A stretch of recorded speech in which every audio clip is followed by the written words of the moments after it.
Hello. हाँ, hello students, welcome to paper discussion sessions. आपका JEE Main का date already announce हो चुका है एंड जेई मेन के एग्जाम्स के लिए आपका ये पेपर डिस्कशन सेशन काफ़ी यूज़फुल है। एंड आज के सेशंस में हम लॉज ऑफ मोशंस के जेई मेन के पेपर को डिस्कशन करेंगे। चलिए स्टार्ट करते हैं। uh,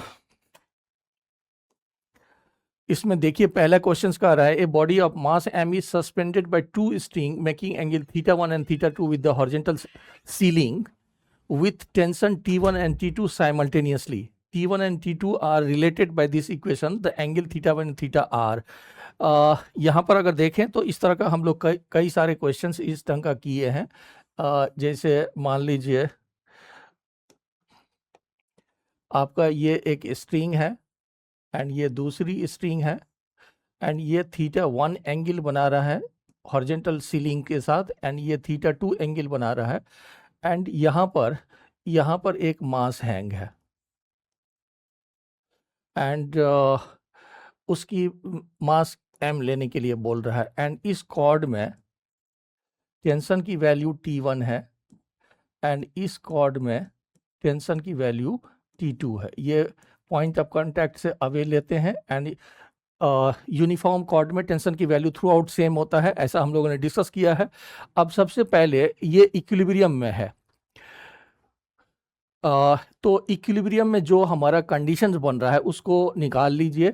तो अगर आप हॉरिजॉन्टल लाइंस ड्रॉ करें तो ये थीटा वन हो जाएगा, ये थीटा 2 हो जाएगी एंड इस डायरेक्शंस में आपका component T1 cos theta 1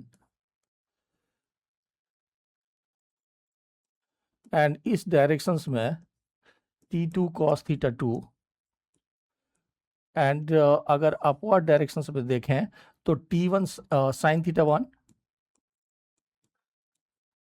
and T2 का भी इस डायरेक्शन में T2 साइन थीटा 2 आ जाएगा। अब इसके बेसिस पर चूंकि ये इक्विलिब्रियम में है इसीलिए आप एक इक्वेशन लिख सकते हो, T1 cos theta 1 will be equal to T2 cos theta 2 and दूसरा देखें अगर तो यहाँ पर अगर T3 है एंड ये अगर T3 है तो आपका T3 will be equal to mg and आप T1 sine theta 1 T1 sine theta 1 and plus T2 sine theta 2 equal to T3 equal to mg दिया हुआ है।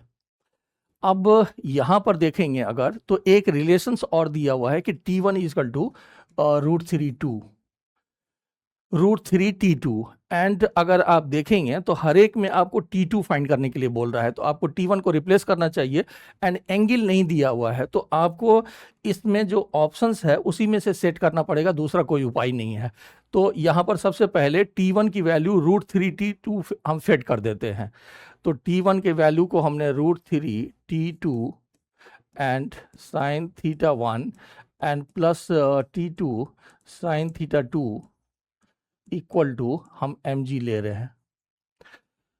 अब आपको जो है ट्राई करना पड़ेगा, ऑप्शन से दूसरा कोई ऑप्शन नहीं है। जैसे मान लीजिए हम सी ऑप्शन लेते हैं तो थीटा 1 को हम 60 डिग्री ले रहे हैं, तो यहाँ पर T2 को हमने कॉमन ले लिया, √3 साइन 60 √3/2 हो जाएगा एंड प्लस साइन 30 1/2 हो जाएगा, इक्वल टू mg हो गया एंड √3 एंड √3 3 हो जाएगा, 3/2 एंड प्लस 1/2 तो ये 2 हो जाएगा। तो T2 and multiplied by 2 equal to mg आ जाएगा and T2 equal to mg/2 आ जाएगा। तो हमने क्या किया है, थीटा 1 को 60 डिग्री लिया है और थीटा 2 को 30 डिग्री लिया है एंड इसके बेसिस पर हमारा T2 का वैल्यू mg/2 आ रहा है जो उससे मैच कर रहा है। इसका मतलब सी ऑप्शन करेक्ट है। देखिए मैं फिर से कह रहा हूँ कि ये इक्विलिब्रियम में है, इसके बेसिस पर आपके पास दो इक्वेशन है, एक इक्वेशन 1 एंड एक equation 2 and T1 equal to √3 T2 है एंड क्वेश्चंस में T2 के फॉर्म में आंसर पूछ रहा है, इसीलिए हमने T1 को रिप्लेस कर लिया, T1 की जगह पर √3 T2 रख दिया। एंड अब ये इक्वेशंस में आपको चूंकि एंगल नहीं दिया हुआ है, इसीलिए आपको ऑप्शन से मैच करना पड़ेगा कि अगर θ1 30 डिग्री एंड θ2 60 डिग्री रख रहे हैं तो T2 का वैल्यू 3mg/4 आ रहा है कि नहीं, ये चेक करना पड़ेगा आपको। तो सी ऑप्शंस में अगर हम θ1 60 डिग्री एंड θ2 30 डिग्री ले रहे हैं तो T2 का वैल्यू mg/2 आ रहा है, जो हमारे ऑप्शन से मैच कर रहा है, that's why C option correct होगा। अगर सी ऑप्शंस में मैच नहीं होता तो मैं कोई दूसरी ऑप्शंस में ऑप्ट करता। चलिए नेक्स्ट आगे देखते हैं। A body of weight 200 newton is suspended from a tree branch through a chain of mass 10 kg. The branch pulls the chain by a force equal to. अब यहां पर देखेंगे, जैसे मान लीजिए कि ये आपका ट्री का ब्रांच है, कोई ब्रांच इमेजिन करिए एंड यहां पर एक चेन है, और एक बॉडी ऑफ वेट 200 न्यूटन है। तो इसकी वेट 200 न्यूटन है एंड इस चेन की जो मास है वो 10 kg है। तो ये ब्रांच उसको किस फोर्स से पुल कर रहा है ये फाइंड करने के लिए बोल रहा है। तो इसमें मेरे ख्याल से कुछ नहीं है, अगर ये F फोर्स से फाइंड कर रहा है, इक्विलिब्रियम है, इसका मतलब जो फोर्स होगा that will be equal to weight of chain and plus weight of body, ऐसा ले सकते हैं। तो ये आपका 10g हो जाएगा एंड ये प्लस 200 दिया हुआ है एंड g का वैल्यू अगर 10 ले लें तो दिस इज 200 न्यूटन, इसका मतलब 300 न्यूटन।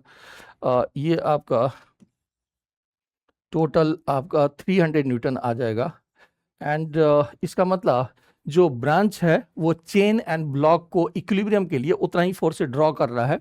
तो यहाँ पर 10g फोर्स लग रहा है नीचे, तो उतना ही फोर्स से ड्रॉ कर रहा है, इसका मतलब 300 newton will be the answer, यानी कि डी आपका का करेक्ट आंसर है।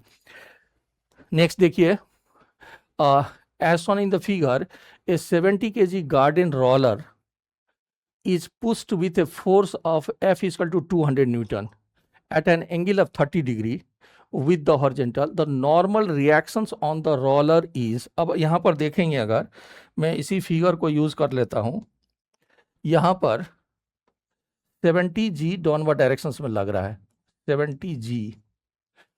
अगर ये फोर्स नहीं होता तो आपका नॉर्मल रिएक्शंस 70g होता, लेकिन इस F का इस डायरेक्शंस में component F cos 30 degree and इस डायरेक्शंस में F sin 30 डिग्री लग रहा है एंड अपवर्ड डायरेक्शंस में N लग रहा है। इसका मतलब जितना नेट फोर्स डाउनवर्ड डायरेक्शंस में लगेगा उतना ही नेट फोर्स अपवर्ड डायरेक्शंस में लगेगा। इसका मतलब आप कह सकते हो कि N अपवर्ड डायरेक्शंस में लग रहा है,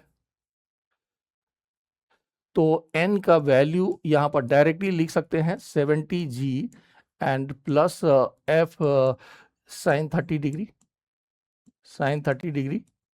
तो ये आप g का वैल्यू 10 लेने के लिए बोल रहा है, तो ये 700 न्यूटन हो गया एंड F 200 न्यूटन है, तो प्लस 200 एंड sin 30 1/2 हो जाएगा, तो ये आपका 800 न्यूटन आ जाएगा। तो आपका बी ऑप्शन इसमें करेक्ट हो जाएगी। फिर से देखिए, अगर आपका F sin 30 कंपोनेंट अगर डाउनवर्ड डायरेक्शंस में नहीं लगता तब नॉर्मल रिएक्शंस की वैल्यू 70g होती, लेकिन आपने इस F का एक एक्स्ट्रा कंपोनेंट डाउनवर्ड डायरेक्शंस में लगाया है, इसीलिए डाउनवर्ड डायरेक्शंस में total force 70g plus F sin 30 होगा, इसीलिए नॉर्मल रिएक्शंस भी उसी के बराबर होगा। नेक्स्ट देखिए, a block of mass M placed inside a box descends vertically with acceleration a. The block exerts a force equal to 1/4 of its weight on the floor of the box. The value of A will be. अब यहाँ पर देखिए कि यहाँ पर एक box है and इसमें एक m मास प्लेस्ड है और इसकी एक्सेलरेशन डाउनवर्ड डायरेक्शंस में A दिया हुआ है। तो यहाँ पर एक mg फोर्स लग रहा है, यहाँ पर एक नॉर्मल रिएक्शंस लग रही है एंड अगर आप इसी फ्रेम से देखो तो स्यूडो फोर्स अपवर्ड डायरेक्शंस में लगेगा। अब स्यूडो फोर्स का चैप्टर रिवीजन वीडियो में हम लोगों ने काफ़ी डिस्कस किया है, तो अगर स्टूडेंट चाहे तो एक बार स्यूडो फोर्स को फिर से रिवाइज कर सकता है। अब अगर यहाँ पर देखेंगे तो N plus M A is equal to mg, so n will be equal to m and g minus a। अब क्वेश्चंस में देखिए ये कह रहा है, the block exerts a force equal to 1/4 of its weight, यानी कि नॉर्मल रिएक्शंस की वैल्यू आपको 1/4 ऑफ द वेट लेने के लिए बोल रहा है। इसका मतलब यहाँ पर हम mg/4 and equal to m and g minus a लगा सकते हैं। तो यहाँ से m और m कैंसिल हो जाएगा, तो आपका a equal to g and minus g/4, यानी कि that will be equal to 3g/4। इसका मतलब आपकी एक्सेलरेशंस की वैल्यू 3g/4 आ जाएगा डाउनवर्ड डायरेक्शंस में। तो आपकी सी ऑप्शन करेक्ट हो जाएगी।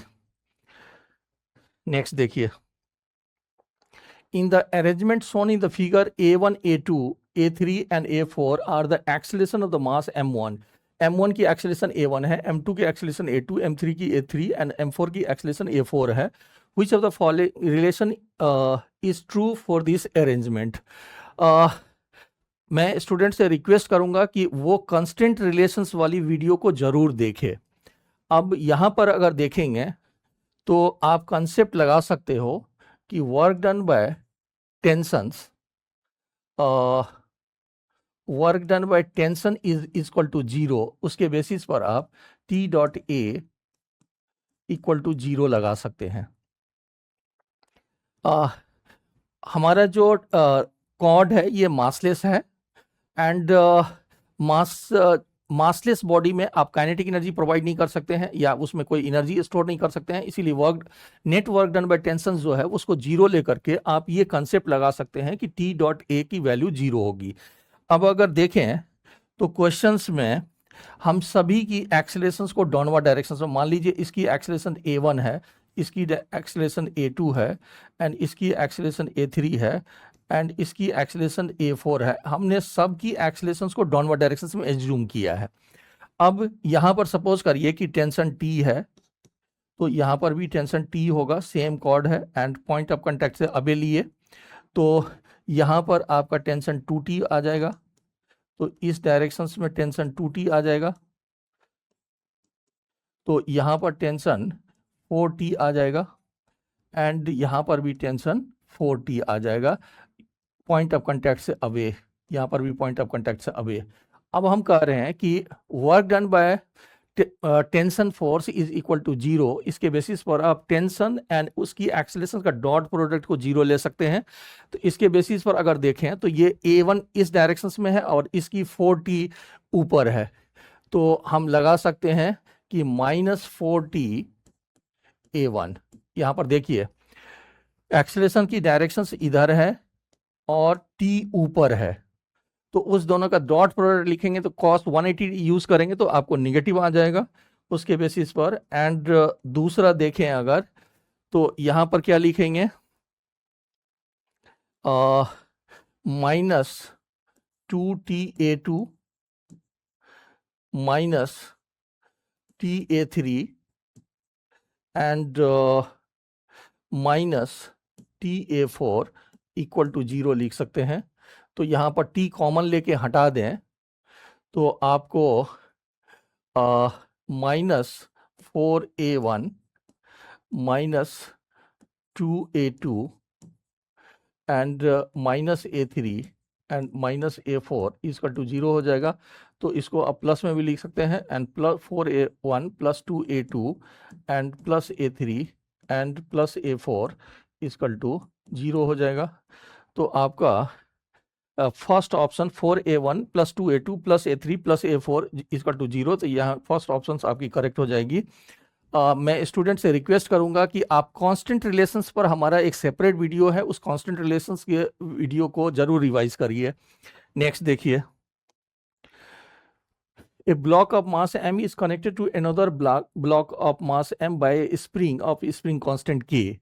The blocks are kept on a smooth horizontal plane. Initially, the blocks are reds and the spring is unstressed. then a constant force F starts acting on the block of mass M to pull it. Find the force on the block of mass M. अब यहाँ पर अगर देखोगे तो ये कह रहा है कि मान लीजिए कि ये एक स्मॉल मास की बॉडी है एंड ये एक स्प्रिंग से कनेक्टेड है,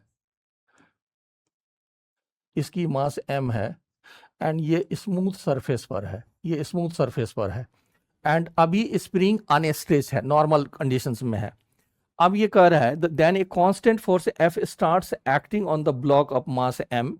तो यहाँ पर आप एक कांस्टेंट फोर्स लगाना किए तो आप जब इसको पुल करेंगे तो स्प्रिंग स्ट्रेच होगा तो इसमें टेंशन डेवलप होगी एंड यहाँ पर सपोज करिए कि टेंशन T है और यहाँ पर सपोज करिए कि टेंशन T है एंड दोनों की कॉमन एक्सेलरेशन सपोज करो A है. तो इसके लिए हम इक्वेशन लिख सकते हैं F minus T equal to M A और इसके लिए लिख सकते हैं T equal to M A. And यहाँ पर स्टूडेंट्स को कन्फ्यूजन नहीं होना चाहिए कि टेंशन आपका के एक्स के फॉर्म में है, तो मैं के एक्स के फॉर्म में नहीं लिख करके टेंशन के फॉर्म में लिख रहा हूँ. एंड अगर आप इसको ऐड करें तो F equal to M plus m multiplied by a हो जाएगा. तो यहाँ से ए की value F upon M plus m आ गया. अब हमें इस पर जो फोर्स लग रहा है उसको फाइंड करने के लिए, यानी टेंशन को फाइंड करने के लिए बोल रहा है. इसका मतलब force on small mass m will be equal to M A and a की जगह पर हम F upon M plus M लिख देंगे. So this will be the force on small mass m and mf divided by m plus m. तो C option आपका correct है. Next देखिए, a block is kept on a frictionless inclined surface with an angle of inclinations alpha.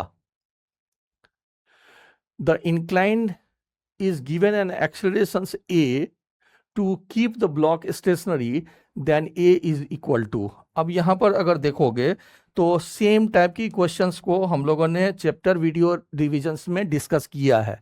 जैसे अगर आप इस frame से अगर देखोगे तो इसके लिए ये ब्लॉक रेस्ट में है एंड ये नॉन इनर्शियल फ्रेम है. नॉन इनर्शियल फ्रेम में हम न्यूटन्स लॉ को अप्लाई करने के लिए स्यूडो फोर्स लगाते हैं.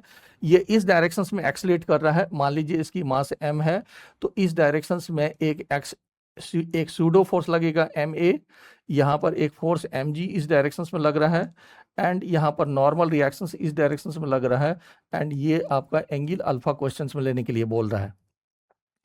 तो अब इस नॉन एक्सीलरेटिंग फ्रेम से ये बॉडी रेस्ट में है. इसका मतलब नॉर्मल रिएक्शन mg और स्यूडो फोर्स का जो रिजल्टेंट है वो जीरो होना चाहिए.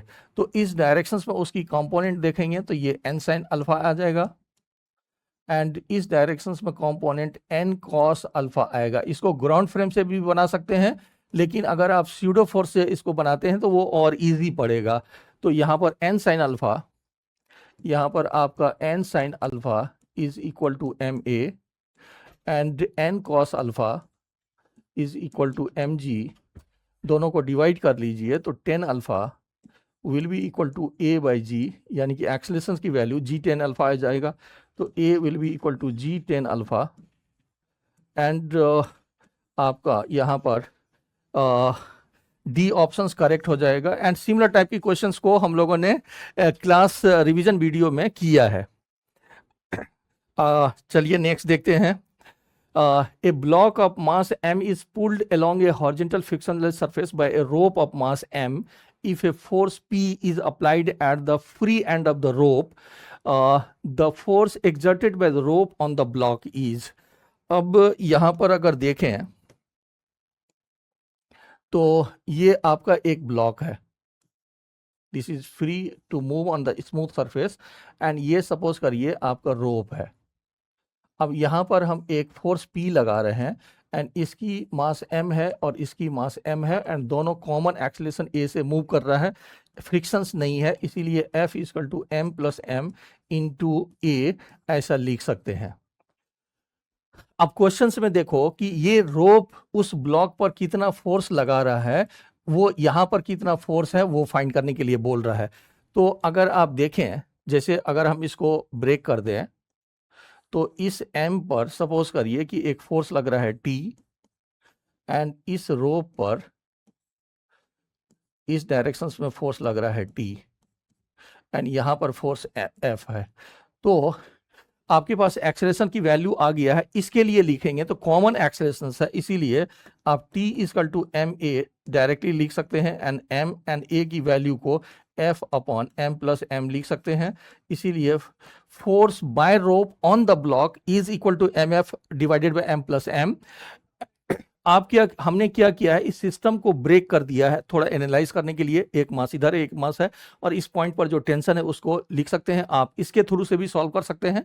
जैसे इसके लिए अगर हम इक्वेशन लिखेंगे तो F minus T equal to M A लिखेंगे, ए की वैल्यू रख करके उसको इस साइड लाएंगे तो सॉल्व करेंगे तो आपको यही आएगा, इसमें डायरेक्ट आ रहा है। इसका मतलब आपका फोर्स को यहाँ पर P लेने के लिए बोल रहा है, तो यहाँ पर फोर्स अगर P होगा तो this will be equal to P M divided by M plus M. ये आप जैसा क्वेश्चन में बोल रहा है उसको एनालाइज कर सकते हैं, तो आपका डी ऑप्शन इसके हिसाब से करेक्ट हो जाएगा। नेक्स्ट देखिए,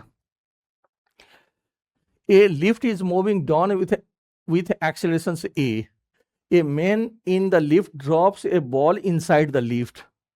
The accelerations of the ball as observed by the man in the lift and a man standing stationary on the ground are respectively. अब यहां पर देखें अगर तो ये सपोज करिए कि एक लिफ्ट है, this is moving downward with accelerations a and यहां पर आपने एक स्टोन को ड्रॉप किया है, तो ये स्टोन फ्री फॉल के केसेस में जी एक्सेलरेशन से फॉल कर रहा है। अब यहां पर अगर देखेंगे कोई स्टैंडिंग पर्सन अगर है तो इसको जी दिखेगा, तो इस स्टैंडिंग पर्सन के लिए उस स्टोन की एक्सेलरेशन जी ऑब्जर्व होगी, जैसा है वैसा ऑब्जर्व होगी। लेकिन अगर आप एक्सेलरेटिंग फ्रेम से अगर देखेंगे तो इसकी भी एक्सेलरेशन ए है। इसका मतलब या इसके पास एक्सेलरेशन नहीं है, इसका मतलब स्टोन की एक्चुअल एक्सेलरेशन दिखेगा। लेकिन अगर आप लिफ्ट से देखेंगे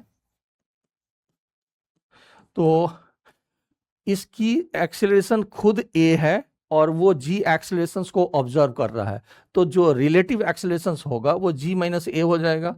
इसका मतलब अगर आप लिफ्ट से कोई ऑब्जर्वर है उसको जी माइनस ए ऑब्जर्व होगा, एंड स्टैंडिंग पर्सन को स्टोन की एक्चुअल एक्सेलरेशन यानी कि जी ऑब्जर्व होगा। यानी कि इस क्वेश्चन का answer g minus a and g होना चाहिए, यानी कि C is the correct answers. Next देखिए, a body of mass 1 kg is suspended with the help of a 2 strings making angles shown in the figure. Magnitude of the tension and T2 respectively are.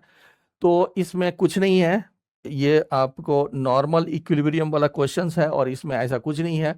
आप अगर देखोगे तो इस directions में T1 cos 60 लग रहा है और इस डायरेक्शंस में T2 cos 30 लग रहा है, एंड इक्विलिब्रियम है तो इसको इक्वेट कर लो। तो पहला हम कह रहे हैं कि T1 cos 60 is equal to T2 cos 30 degree. तो यहाँ पर T1 multiplied by 1/2 will be equal to T2 and multiplied by √3/2। तो T1 is equal to √3T2, ये एक रिलेशन आ गया।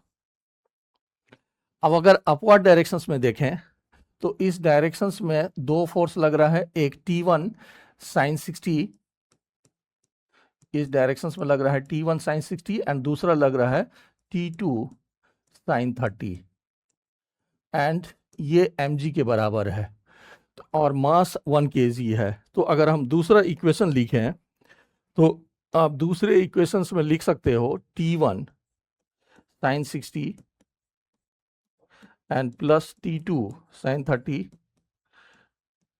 Is equal to 1 mg।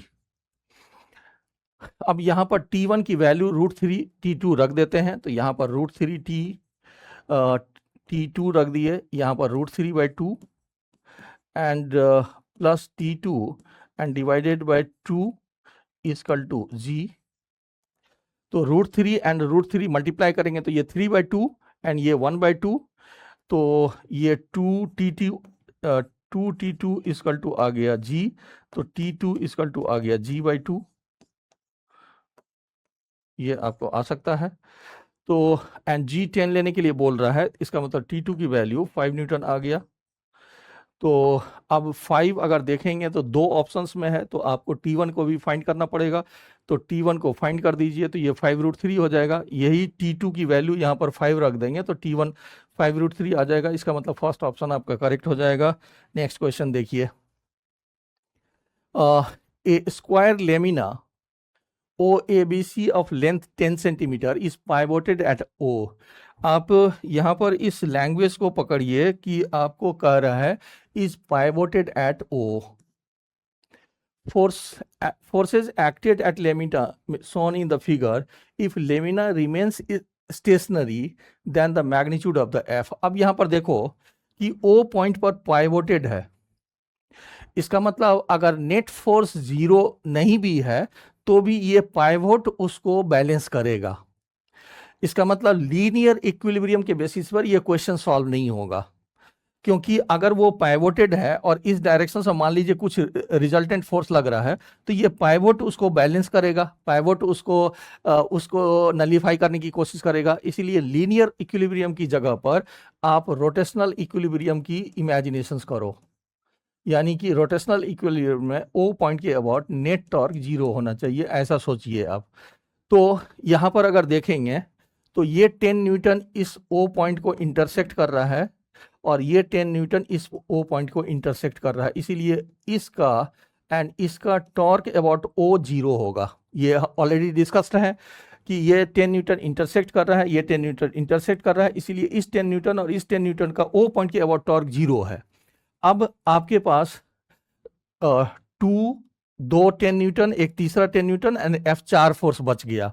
अब यहां पर अगर देखेंगे तो इसकी जितनी टॉर्क इस डायरेक्शन में है उतना ही टॉर्क इस डायरेक्शन में है, तो ये दोनों एक दूसरे को कैंसिल कर लिया।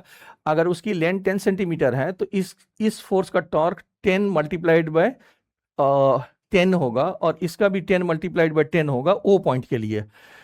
तो ये दोनों टॉर्क कैंसिल आउट हो गया, तो अब बच गया कि इसकी जो टॉर्क होगी एंड इसकी जो टॉर्क होगी वो इक्वल एंड अपोजिट होना चाहिए, then it will be in equilibrium. इसका मतलब हम कह सकते हैं कि F multiplied by 10 centimetre will be equal to 10 newton multiplied by 10 centimetre. इसका मतलब F की वैल्यू 10 न्यूटन आ जाएगा। तो आपका पहला ऑप्शन करेक्ट हो जाएगा। फिर से देखिए, आपको क्वेश्चंस में कह रहा है कि ये ओ पॉइंट पर पाइवोटेड है। पाइवोटेड में अगर रिजल्टेंट फोर्स होगा भी तो पाइवोट उसको नलीफाई करेगा, इसीलिए लीनियर इक्विलिब्रियम के बेसिस पर इस क्वेश्चन का सॉल्यूशन पॉसिबल नहीं है। आपको ओ पॉइंट के about net torque equal to 0 करके रोटेशनल इक्विलिब्रियम से आप फोर्स को फाइंड कर सकते हैं। नेक्स्ट देखिए, a massless spring gets elongated by x1 under a tension of 5 Newton. Its elongation is x2 under the tension of 7 Newton. For the elongations of 5x1 minus 2x2, the tension in the spring is। तो अगर spring की force constant मान लो k है, तो आप ऐसा लिख सकते हो कि 5 इज इक्वल टू kx1, ऐसा क्वेश्चन में कह रहा है। एंड अगर इलोंगेशन x2 है तो टेंशन यानी कि 7 इक्वल टू kx2 लिख सकते हैं। अब कह रहा है कि टेंशन फाइंड करो जब इलोंगेशन 5x1 माइनस 2x2 है। तो यहां पर अगर देखें टेंशन को तो k एंड l लिख सकते हैं। इलोंगेशंस आपको 5x1 एंड माइनस 2x2 के फॉर्म में दिया हुआ है। आप इसमें कुछ नहीं करो, k 5 एंड x1 की वैल्यू 5 बाई के फेड कर दो, -2 एंड x2 का वैल्यू 7 बाई के फेड कर दो, आपका k कैंसिल हो गया। So this will be equal to 25 and -14, so that will be equal to 11 newton, यानी कि गिवन इलोंगेशंस के लिए टेंशन की वैल्यू 11 न्यूटन होगी, यानी कि ए ऑप्शन आपका करेक्ट होगा। नेक्स्ट देखिए, a spherical body of mass 100 gram is dropped from a height of 10 meter from the ground. After hitting the ground, the body rebounds to a height 5 meter. The impulse of force imparted by the ground to the body is given by। यहाँ पर अगर देखें तो ये similar type के questions को already solve किए हुए हैं। ये 10 मीटर है एंड यहाँ पर आपने एक मास 100 ग्राम यानी कि 0.1 kg को ड्रॉप किए हैं, यानी कि इनिशियल वेलोसिटी 0 है। एंड मान लीजिए वो v1 वेलोसिटी से ड्रॉप किया एंड v2 वेलोसिटी से रिटर्न हुआ एंड ये 5 मीटर तक जाता है। ये ऐसा बोल रहा है कि 5 मीटर के बाद उसकी वेलोसिटी 0 हो जा रही है। तो अगर इसमें देखेंगे तो आपका initial linear momentum will be equal to minus mv1 and final linear momentum will be equal to mv2। तो change in linear momentum will be equal to mv2 minus mv1।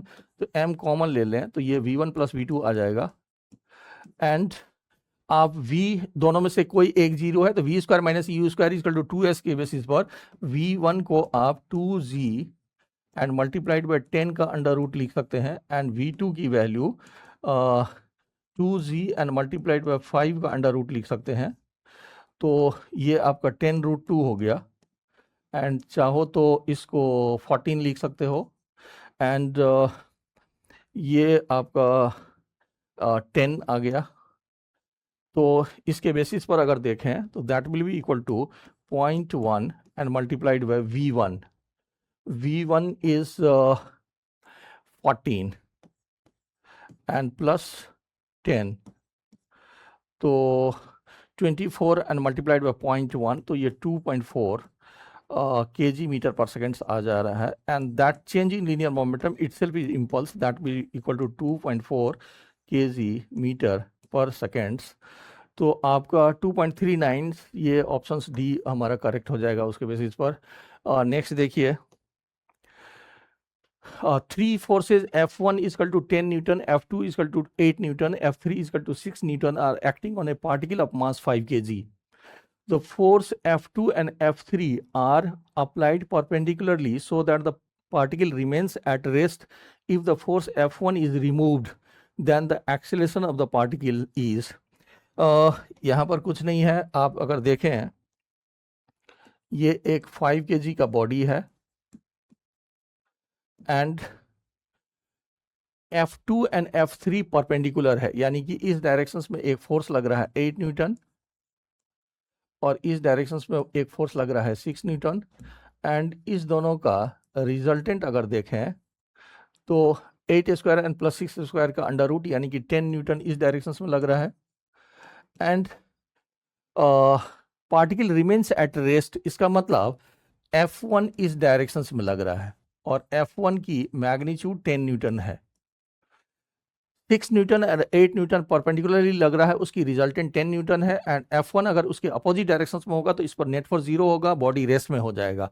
अब ये क्वेश्चंस में कह रहा है कि if the force F1 is removed, अब आप इसको हटा लिए तो इस केसेज में इस पर दो ही फोर्स रह गया एंड उसकी रिजल्टेंट 10 न्यूटन ये बच गया ओनली एंड इसकी मास 5 kg है। तो ये इसी रिजल्टेंट के डायरेक्शंस में 10 डिवाइडेड बाय 5 यानी कि 2 मीटर पर सेकेंड स्क्वायर से मूव करना स्टार्ट कर देगा, यानी कि accelerations when F1 is moved will be equal to c। Next देखिए, A block A takes 2 seconds to slide down a frictionless incline of 30 degree of length L kept inside a lift going up with a uniform velocity। अब यहाँ पर देखिए कि lift uniform velocity से ऊपर जा रहा है। इसका मतलब आपका जो मोशन है उस पर कोई भी एक्स्ट्रा एक्सेलरेशन नहीं लगेगा, उसकी कोई इफेक्ट नहीं होगी। लिफ्ट अगर रेस्ट में है वैसा ही लिफ्ट अगर यूनिफॉर्म वेलोसिटी से मूव कर रहा है तो एक्सप्लेनेशन सेम होगी। Now if the inclined is changed to 45 degree, the time taken by the block to slide down the inclined will be approximately, अगर देखें तो यहाँ पर कह रहा है कि ये मान लीजिए कि लिफ्ट इसकी इंक्लाइनेशन 30 डिग्री है एंड यहाँ पर एक ब्लॉक है जो स्लाइड कर रहा है और ये लेंथ L है एंड उसको यहाँ से यहाँ तक आने में टाइम 2 सेकेंड्स लगा है, ऐसा क्वेश्चंस में गिवन है। एंड यहाँ पर लिफ्ट रेस्ट में है या यूनिफॉर्म वेलोसिटी है उसका कोई इफेक्ट नहीं है। तो इस डायरेक्शंस में जो उसकी एक्सेलरेशन होगी वो g sin 30 होगा। g sin 30 इस डायरेक्शंस में उसकी एक्सेलरेशंस है तो आप सिंपली एस यानी कि L equal to U T यानी कि plus 0 and plus half, half का मतलब जी साइन 30 एंड इसको 2 सेकेंड्स लगा है, तो यहाँ पर 2 स्क्वायर हम लगा सकते हैं। तो यहाँ पर अगर देखें तो this L is coming equal to g या मीटर, ये ऐसा आ गया। साइन 30 1/2 आ जाएगा और 2 स्क्वायर ये कैंसिल हो गया, तो एल का वैल्यू जी आ गया। अब अगर हम इंक्लाइनेशंस को 45 डिग्री कर दिए हैं एंड लेंथ सेम है, अगर सिर्फ एंगल को 45 डिग्री रखे हैं, अगर यहाँ पर है तो इस डायरेक्शन में एक्सेलरेशन जी साइन 45 हो जाएगा। इसका मतलब L will be equal to 0 and plus half G sine 45 and multiplied by T square. And यहाँ पर यहीं पर मैं लिख देता हूँ कि L इजकल टू जी हमें निकाल चुके हैं, तो ये G और G कैंसिल हो जाएगा। इसका मतलब T square will be equal to 2√2 and T will be equal to 2 and into 1.4 का under root, so that will be equal to 2.8 का under root. So this will be nearly 1.68 second आ जाएगा आपका। तो आपका सी ऑप्शन इसमें correct हो जाएगा। नेक्स्ट देखिए, an object of mass m is being moved with a constant velocity. आपका वेलोसिटी कांस्टेंट है, ऐसा क्वेश्चन में दिया हुआ है। Under the action of N applied force of 2 Newton along a frictionless surface with the following surface profile, the correct applied force versus distance graph will be। अब अगर यहाँ पर देखें तो वो इस डायरेक्शंस में 2 न्यूटन का फोर्स लगा रहा है एंड यहाँ पर mg साइन थीटा लग रहा है। अब अगर ये 2 न्यूटन mg साइन थीटा के इक्वल हो तो इस पर नेट फोर्स 0 हो जाएगा एंड बॉडी कांस्टेंट वेलोसिटी से उसी डायरेक्शन में मूव करेगा। ये फर्स्ट पार्ट हुआ। अब अगर दूसरे पार्ट में जाएंगे तो जब वो इस पार्ट में मूव करेगा तो mg साइन थीटा अभी भी इस डायरेक्शन में लग रहा है एंड 2 न्यूटन अभी भी ऊपर के तरफ लगना होगा ताकि इसकी वेलोसिटी कांस्टेंट हो जाए। तो यहाँ पर देखेंगे तो वेलोसिटी एंड फोर्स दोनों सेम डायरेक्शंस में अप्लाई है एंड 2 न्यूटन कांस्टेंट है एंड इस केसेस में velocity and 2 Newton opposite directions में है, इसीलिए बी ऑप्शन आपका करेक्ट हो जाएगा क्योंकि फोर्स आपका कांस्टेंट है एंड वेलोसिटी कांस्टेंट होने के लिए 2 न्यूटन mg साइन थीटा के बराबर होगा। इसका मतलब B will be the correct answer. Next देखिए,